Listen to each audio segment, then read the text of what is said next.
Assalamualaikum teman-teman semua. Kembali lagi nih sama Mitu. Nah, pada video kali ini Mitu akan berbagi sedikit informasi mengenai reksadana. Apa itu reksadana? Reksadana merupakan wadah yang digunakan untuk menghimpun dana dari masyarakat pemodal yang selanjutnya diinvestasikan dalam portofolio atau kumpulan efek oleh manajer investasi. Reksadana berbeda dengan saham dan sukuk yang merupakan efek atau surat berharga. Reksadana merupakan wadah investasi yang berisi kumpulan surat berharga. Investor yang berinvestasi pada reksadana akan memiliki efek atau surat berharga dalam bentuk unit penyertaan reksadana atau saham atas reksadana tergantung bentuk hukum reksadana tersebut.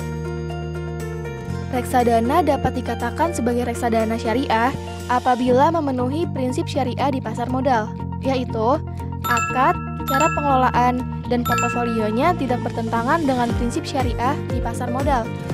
Sebagaimana yang telah diatur dalam Peraturan Otoritas Jasa Keuangan Nomor 15/POJK.04/2015 tentang penerapan prinsip syariah di pasar modal. Manajer investasi yang mengelola reksadana syariah wajib memiliki Dewan Pengawas Syariah yang memiliki izin ahli syariah pasar modal atau ASPM. DPS menjadi pihak yang akan bertanggung jawab terhadap pemenuhan prinsip syariah di pasar modal atas reksadana syariah secara berkelanjutan. Jadi sebenarnya apa sih perbedaan reksadana konvensional dan reksadana syariah? Mekanisme kegiatan reksadana syariah serupa dengan reksadana konvensional.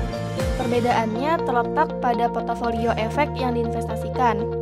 Yang pertama, pada reksadana konvensional, manajer investasi dapat menginvestasikan dana kelolaan pada efek konvensional dan syariah.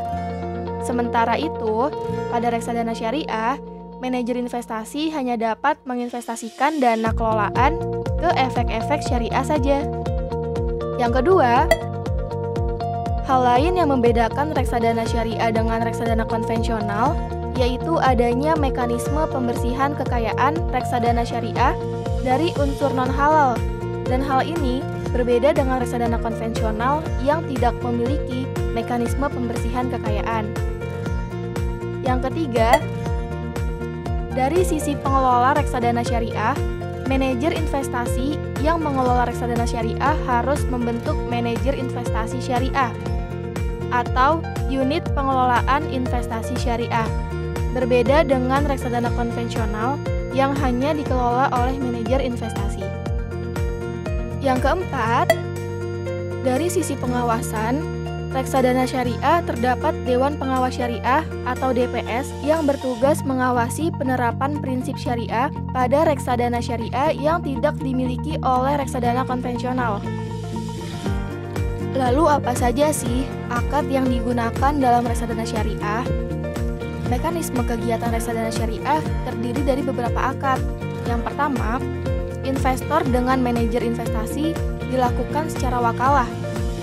Dengan akad wakalah, investor memberikan mandat kepada manajer investasi untuk melakukan investasi bagi kepentingan investor, sebagaimana ketentuan yang tercantum dalam prospektus. Yang kedua, manajer investasi dengan pengguna investasi dilakukan dengan sistem mudharabah. Yang ketiga, manajer investasi bersama bank kustodian bertanggung jawab terhadap fungsi dan peranannya masing-masing. Dalam hal ini, manajer investasi melaksanakan investasi bagi kepentingan investor atau pemodal, sesuai dengan ketentuan yang ada dalam prospektus. Sedangkan bank kustodian berkewajiban menyimpan, menjaga, dan mengawasi dana pemodal serta menghitung nilai aktiva bersih per unit penyertaan dalam reksadana syariah. Apabila keduanya tidak melaksanakan amanat dari investor atau dianggap lalai, maka keduanya bertanggung jawab atas risiko yang timbul akibat kelalaian tersebut. Sampai sini dulu ya informasi yang dapat Mitu sampaikan. Semoga bermanfaat dan sampai jumpa di video berikutnya. Oh iya, jangan lupa like, komen, dan subscribe ya. Wassalamualaikum warahmatullahi wabarakatuh.